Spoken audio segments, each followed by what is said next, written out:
Bonjour et bienvenue dans ce nouveau numéro de Demain à la Une. Commençons par les titres de cette édition. Le prince héritier d'Arabie Saoudite, Mohammed Ben Salman, va visiter bientôt Paris pour rencontrer le président Emmanuel Macron. L'homme fort de Riyad a lancé une série de réformes dans son pays. Sa tournée en Europe lui permet d'en apprécier l'impact dans les capitales occidentales. Le premier tour de la présidentielle en Russie aura lieu le 18 mars, une élection dans laquelle le président sortant Vladimir Poutine reste le grand favori, mais où l'abstention reste aussi un grand enjeu. Bienvenue à tous. Initialement prévue le 12 mars, la visite du prince héritier d'Arabie Saoudite à Paris pourrait être reportée à une date ultérieure, fin mars ou début avril. Mohammed Ben Salman devrait rencontrer Emmanuel Macron dans sa première visite d'État officielle en France en tant que prince héritier. L'occasion pour nous de revenir en tout cas sur les relations entre Riyad et Paris, mais surtout sur le profil même du prince héritier saoudien. Pour discuter de ce premier sujet, j'ai le plaisir d'avoir à mes côtés notre éditorialiste à France 24, Gauthier Rabinski. Bonjour Gauthier. Bonjour Aziza. Merci d'être avec nous. Et en face de vous, on a avec nous Mostafa Tossa, notre rédacteur en chef à Monte-Carlo Doualia. Bonjour Mostafa. On va commencer avec vous, Gauthier. Qu'est-ce qu'on pourrait dire aujourd'hui de celui qu'on appelle MBS, Mohammed Ben Salman, qui est l'homme fort de l'Arabie Saoudite? Bon, d'abord, c'est quelqu'un qui a fait le ménage. Autour de lui, autour des prétendants à la couronne d'Arabie Saoudite. C'est quelqu'un qui est pressé, qui a envie d'agir. Et toute la question qu'on peut se poser, c'est est-ce que c'est un réformateur authentique ou plutôt un refondateur? Et il semblerait qu'il ait perçu, si vous voulez, le caractère sclérosé de la société saoudienne. On va y revenir sur le plan économique, Absolument. mais aussi sur le plan sociétal. Et qu'il se dise, attention, c'est cette sclérose qui génère des tremblement sur les fondements même de la société saoudienne, qui génère éventuellement du militantisme djihadiste, et il faut combattre cela. Soif de pouvoir absolu, MBS. Notamment, on le voit très bien dans l'affrontement contre l'establishment religieux, contre les oulémas. C'est pas qu'il est contre ce que disent les oulémas. Ce qui le dérange, c'est que les oulémas aient un poids aussi fort dans la société saoudienne. Et puis, c'est quelqu'un qui est un va-t-en-guerre, on le voit bien aussi avec la campagne au Yémen, Absolument. où il a une armée qui est une des armées les plus puissantes, si ce n'est la plus puissante du Moyen-Orient, ou peut-être juste derrière celle d'Israël, et où il est embourbé dans ce conflit yéménite. Donc on a tendance à dire qu'il est allé un peu trop vite. C'est quelqu'un de bouillant, c'est quelqu'un qui a l'oreille de Donald Trump. Donald Trump aime bien le côté brut de décoffrage, passez-moi l'expression, c'est-à-dire ce n'est pas un grand universitaire, MBS. C'est quelqu'un qui a étudié en Arabie Saoudite, mais qui n'est pas bardé de diplômes internationaux, mais qui a cette volonté de faire, d'agir et encore une fois de maintenir l'ambiguïté entre la question de la rénovation. Est-ce que c'est une rénovation? Est-ce que c'est un coup de peinture sur les fondements de la société saoudienne? Ou bien est-ce qu'on les bouscule? Et là, il y a ambiguïté. Il y a, comme qui dirait, deux Mohammed Ben Salman. Un pour l'externe et un pour l'interne. Et un pour l'interne. Alors parlons justement de l'interne, puisque parmi les choses, et surtout les moments où on a bien senti ce côté, j'ai envie de bousculer, j'ai envie de changer, il y a eu des réformes, on va y revenir, mais surtout il y a eu une vague d'arrestations qui a touché jusqu'à des membres de la famille royale, Mostafa. Bien sûr, celui dont on a le plus parlé, c'est Walid Ben Talal, parce que c'est le plus connu à l'international. Mais est-ce que vous pouvez nous rappeler ce qui s'est passé et où ça en est aujourd'hui? Oui, c'est vrai, Aziza, que Mohammed Ben Salman a commis un acte inédit dans l'histoire du royaume saoudien. En novembre dernier, avec son père, le roi Salman, ils ont convoqué des princes, des hommes d'affaires et des membres du gouvernement. Certains vivaient à l'étranger. Ils les ont convoqués à Riyad en novembre. Tout le monde croyait qu'ils étaient là pour rencontrer le roi d'Arabie Saoudite, dont on refuse aucune invitation, même si on est sur la lune. Quand le roi dit « il faut venir », on vient. Et tous ces princes, ces hommes d'affaires et ces ministres se sont retrouvés dans le fameux hôtel Ritz-Carlton, en état d'arrestation totale. Il y a pire comme prison. Oui. Je pense qu'il y a pire que le Ritz. Et l'idée principale, c'était parce qu'ils étaient convoqués, on a appris plus tard qu'ils étaient convoqués par une commission de lutte contre la corruption présidée par Mohammed Ben Salman, et qu'il fallait demander à ces fortunes de rendre ce qui est, entre guillemets, mal acquis en Arabie Saoudite. Et ça en est où aujourd'hui? Alors justement, justement, il y a énormément de brouillard sur cette affaire. Il n'y a pas eu de témoignage direct des gens concernés. Même il y a eu le Walid Ben Talal, voilà, quand même, qui a parlé... non, même cette icône de Walid Ben Talal, il n'a pas réellement dit ce qui s'est passé. Il a essayé d'entreprendre un travail de contre-communication. L'opposition dit qu'il a été torturé, il a été emprisonné par des membres de Blackwater, alors que lui... dans l'interview qu'il a donnée, il a dit qu'il était plutôt bien, il était bien. Donc, il y a un sport, rythme, donc jusqu'à présent, on n'a pas encore une idée précise de ce qui s'est passé,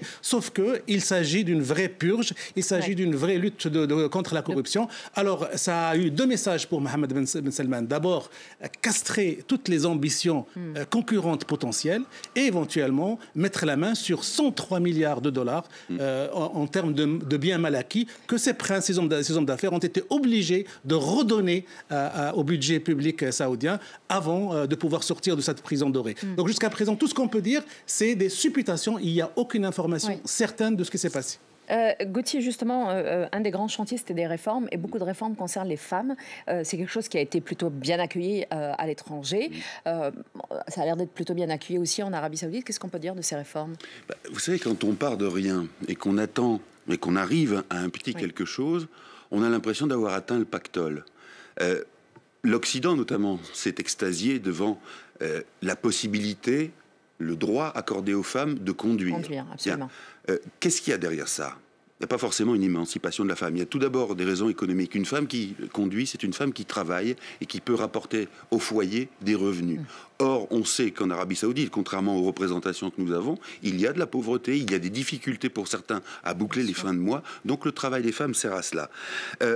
L'avantage aussi, c'est que malgré tout, pour Mohammed Ben Salman, la femme continue très largement d'être assujettie à la tutelle masculine, que ce soit celle du mari, du frère, de l'oncle, et même quand il n'y a plus aucun de ces membres-là, c'est le fils même qui a une tutelle sur sa mère. Et puis, c'est le plus proche mâle. C'est le plus proche mâle, voilà.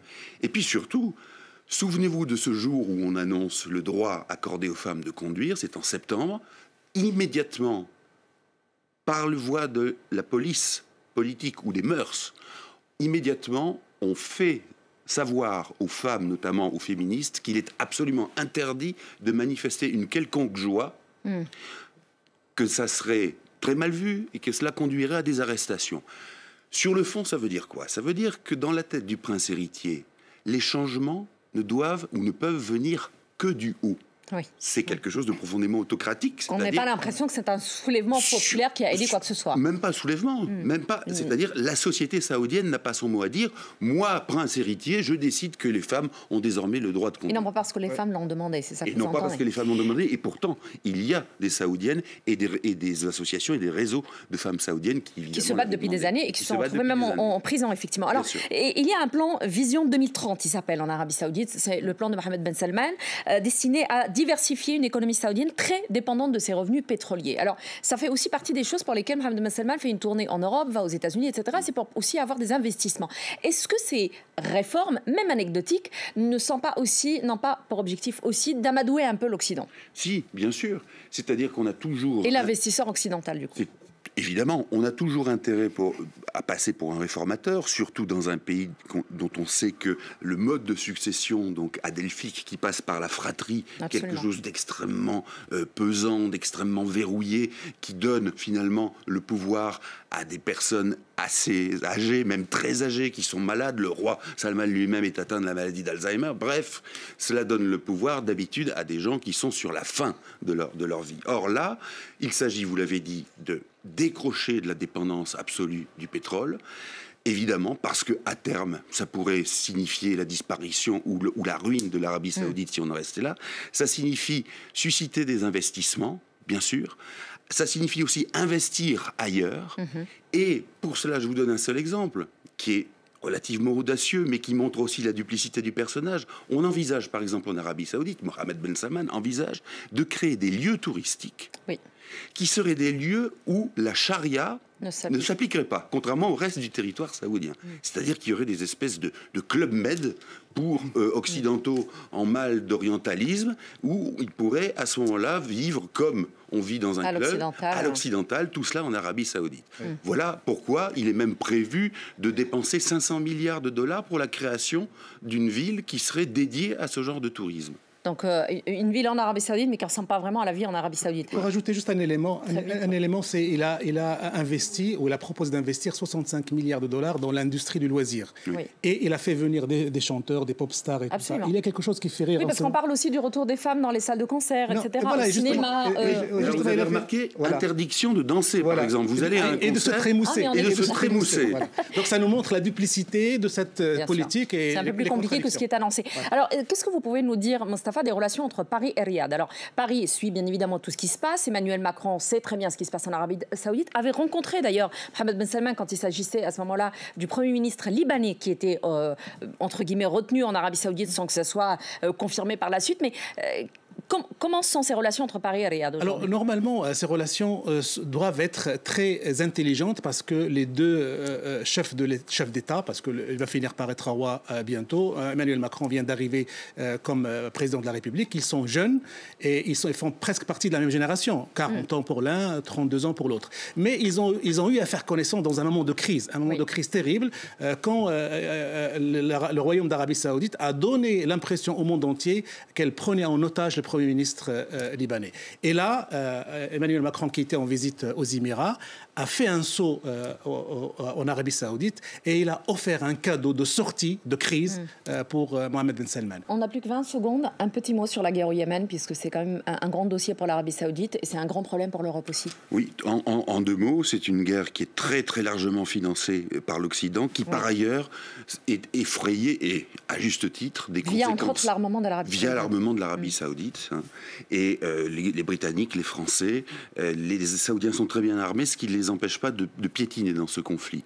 Et si vous voulez, pour conclure, c'est tout le problème ce qu'on appelle le réalisme. C'est d'un côté miser sur l'Arabie Saoudite parce qu'on se dit c'est une barrière contre l'Iran, et en même temps l'Arabie Saoudite par rapport à une crise humanitaire. Crise humanitaire, et en même temps c'est une manière aussi de reconnaître et d'accepter la duplicité de l'Arabie Saoudite vis-à-vis de tout ce qui peut être djihadisme éventuellement. Merci beaucoup Gauthier pour ces explications. Merci à vous aussi Mostafa. Merci à vous de nous avoir suivis. Je vous retrouve juste après le bulletin d'information pour la deuxième partie de Demain à la Une. À tout de suite.